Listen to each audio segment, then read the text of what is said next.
Bonjour à toutes et à tous. L'école des soignants, c'est une sorte de suite du cœur des femmes, c'est-à-dire que ça se passe dans le même univers. Il y a des personnages communs avec le cœur des femmes, en particulier Jean Atwood, qui est le personnage principal du cœur des femmes.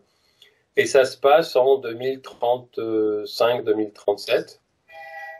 C'est donc un roman de science-fiction qui raconte comment l'hôpital de Tourment, où travaille Jean, est devenu une sorte d'hôpital pilote en France, qui est consacré principalement, sinon exclusivement, à la santé des femmes. C'est un hôpital féministe, c'est un hôpital dans lequel on valorise la physiologie, c'est-à-dire la vie naturelle du corps et non pas la maladie, et où on ne soigne les maladies que comme des accidents et non pas comme quelque chose qui est principal dans la vie des gens. Et puis c'est un hôpital qui pratique la bienveillance, l'empathie, la compassion, dans lequel les femmes avortent librement, dans lequel une personne qui décide de mettre fin à ses jours peut mettre fin à ses jours en toute quiétude et sans qu'on fasse pression sur elle. Et surtout un hôpital dans lequel tout le monde a la parole. Tous les soignants sont au même niveau. Ils ont des fonctions différentes. Elles ont des fonctions différentes, mais elles ont toutes la même place, la même responsabilité et la même importance. Leur parole, la parole d'une penseuse ou d'une soignante pro, c'est-à-dire l'équivalent des infirmières et des aides-soignantes, vaut la même chose que la parole des officiantes, c'est-à-dire l'équivalent des médecins. Et en plus, toute soignante pro peut devenir penseuse, puis devenir officiante. Il n'y a pas de rupture, il n'y a pas de différence entre les différents métiers. Donc c'est un hôpital utopique, mais qui me permet d'étudier et de raconter ce que je pense de la santé aujourd'hui et de la manière dont on devrait soigner tout le monde, pas seulement les femmes, bien entendu. Alors il y a trois personnages principaux. Il y en a deux qui viennent du cœur des femmes. Jean Atwood, qui maintenant a 65 ans, bien tassé. Et puis un personnage qui était un personnage secondaire dans le cœur des femmes, mais qui était important pour Jean Atwood, qui s'appelle René Dante. Et puis il y a un nouveau personnage qui est un personnage qui s'appelle Anna, qui est un homme, malgré ce que son nom semble indiquer.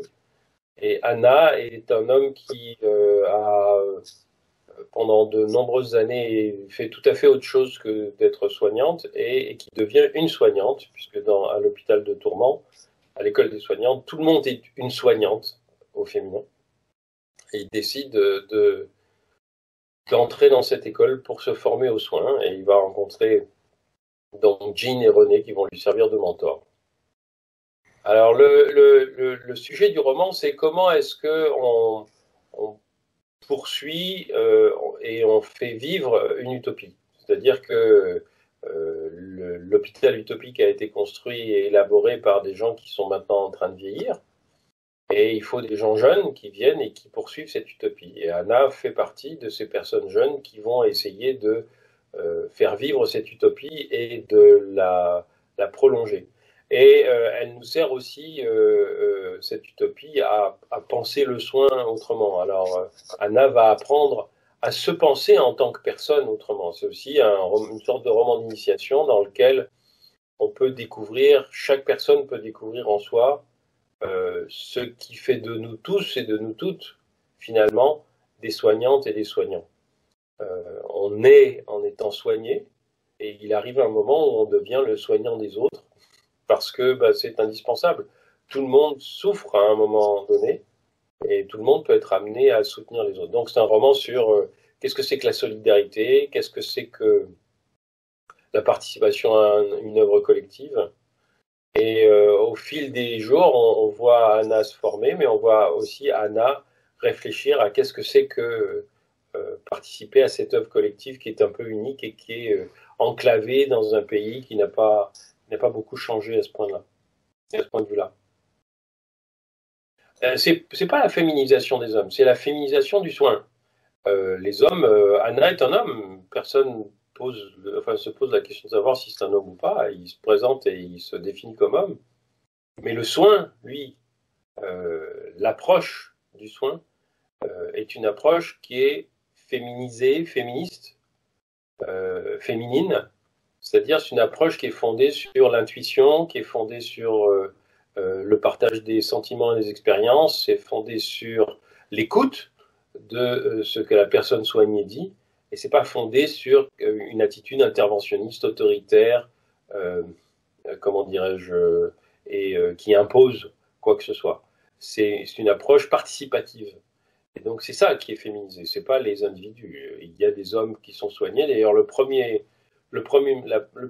première soignée dont s'occupe Anna est un homme, qui s'appelle Georges. Et donc il apprend à soigner avec un homme, et ensuite il apprend à soigner avec les femmes, mais à soigner de manière bienveillante, tout simplement. Le roman est aussi, c'est aussi une étape de plus dans l'élaboration d'un univers romanesque qui comprend la vacation, la maladie de Saxe, les trois médecins, le cœur des femmes et En souvenir d'André, parce que tout ça se passe dans le même univers. On voit d'ailleurs Emmanuel Sachs, le personnage principal de En souvenir d'André. On entend parler de Franz Karma, on entend parler de Bruno Sachs, on entend parler des camarades de Bruno Sachs qui ont créé la faculté de médecine telle qu'elle est aujourd'hui, André Solal et Christophe Blum.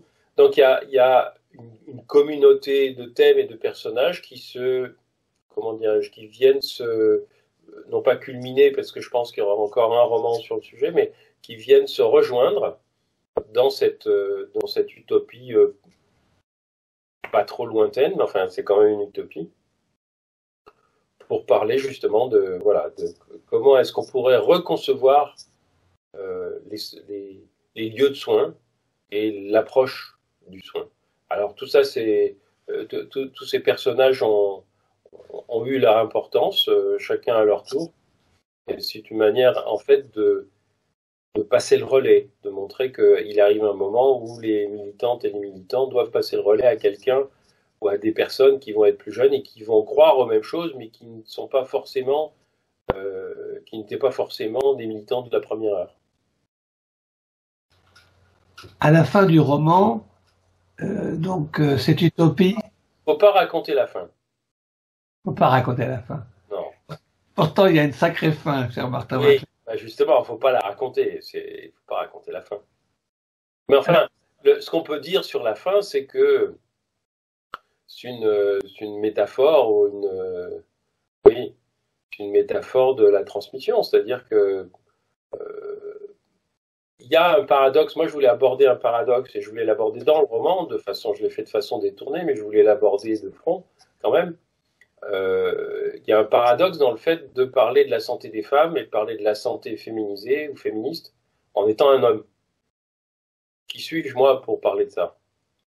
Et donc, le sens du roman aussi, c'est de dire, finalement, si je parle de ça, c'est pas parce que c'est né dans ma tête, mais c'est parce que j'ai hérité, j'ai reçu, j'ai entendu, j'ai écouté, j'ai rassemblé les paroles d'un très grand nombre de femmes qui m'ont dit tout ça.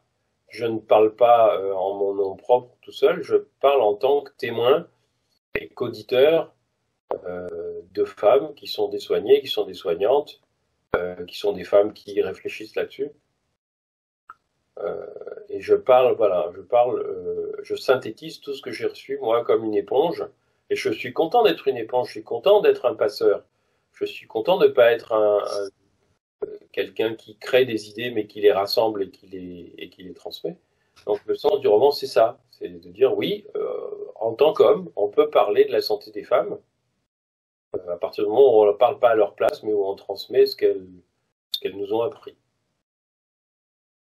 Je te remercie beaucoup, Martin Winkler. Et bonne journée à toutes et à tous. Et merci encore.